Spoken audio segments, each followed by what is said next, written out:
आप देख रहे हैं न्यूज नाउ 24/7 ताज़ा खबरों के लिए हमारे साथ बने रहें। शिवसेना यूबीटी नेता आनंद दुबे ने कहा, चाहे 2008 का मामला हो या 2006 का, दोनों मामलों में आरोपी बरी हो चुके हैं। तो आरोपी है कौन? सैकड़ों जाने गई, इसका आरोपी कौन है?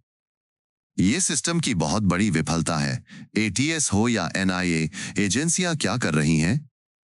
जब वो कोर्ट में सबूत नहीं दे पा रही हैं, कोर्ट को विश्वास में नहीं ले पा रही हैं, तो कब तक हमारी जान से खिलवाड़ होता रहेगा?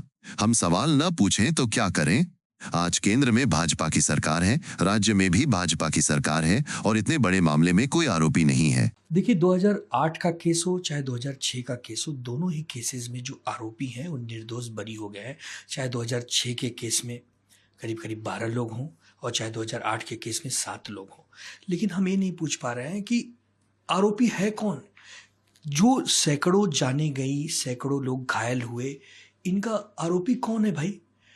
ये बहुत बड़ा फेलियर है सिस्टम का, एजेंसियों का, चाहे एटीएस हो, चाहे एनआईए हो और चाहे और भी एजेंसियां हों। ये कर क्या रही हैं? जब ये कोर्ट में सबूत नहीं दे पा रही हैं, ये कोर्ट में बहस नहीं कर पा रही हैं, कोर्ट को विश्वास में नहीं ले पा रही हैं, तो कब तक हमारी जिंदगियों से खेला जाएगा? और हम सवाल सिस्टम से न पूछें तो किससे पूछें? आज 11 वर्ष से केंद्र में भारतीय जनता पार्टी की सरकार है, राज्य में भी कहीं कहीं बीजेपी की सरकारें हैं, और इतने बड़े केस में जिसमें सैकड़ों मासूमों ने अपनी जिंदगियां खो दी, बम ब्लास्ट होता, आतंकवादी घटनाएं घटती हैं और इसका कोई आरोपी ही पकड़ में नहीं आ रहा है। चाहे मालेगांव हो, चाहे मुंबई का ट्रेन बम धमाका हो, दोनों ही केसेस में जाने तो जाती हैं आम इंसान की, और कोई इस पर जवाब देने को तैयार नहीं।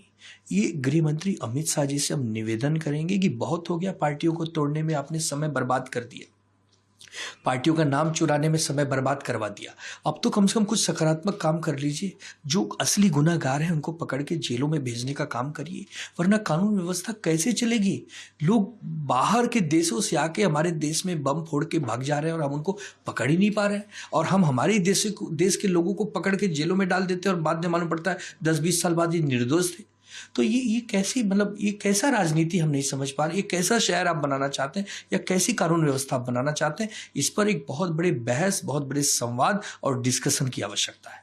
आपको यह वीडियो पसंद आया हो तो इसे लाइक करें, हमारे चैनल को सब्सक्राइब करें।